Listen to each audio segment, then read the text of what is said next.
The very same people othi abakuthandi wena ilife yakho iyabajabulisa because you are drunk, you are not focused. Ilife yakho iyasho ukuthi awuyindawo. Mawuqeda uzothi abantu abakuthandi. Noma angabona ukuthi uyabulawa manje, ulalele ukuthi ukhala kanjani. Khala njengembuzi. Uyaqolisa kodwa dala sivasela yena noma ngafa. Izosha le voice ishintshe kuthuse. Ugcine sowubona nawe ukuthi ugcine songasazithemba ugcine uyiyeka idream yakho. Plan yakho kuhamba la ku straight khona.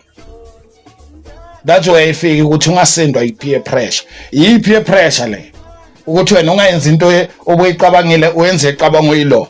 Mayingabhedwe uzoblame abantu. And uma ungamblame uzokubuyisela emuva uzokubhatala. Akusukudla kuphela. Ukhulisa umntwana. Faka umntwana ama-morals. Ungathi mamthengele i-Adidas seka right. Don't be frustrated and stuck here. Uthi wena uye ema-drugsini ngenxa yokuthi ubani, ngenxa yokuthi kithi siyahlupheka wena ngcono ngiphuze waya, ngenxa yokuthi siyahlupheka ngcono ngidelela ngisamamele umuntu. No. Don't do that with your life. It's your life. Understand that. Ningazosibulala la bese nithi isikhathi sethu ngoba lelo gama lona lisetshenziselwe ukukhuthaza abasele. Not for real it was their time.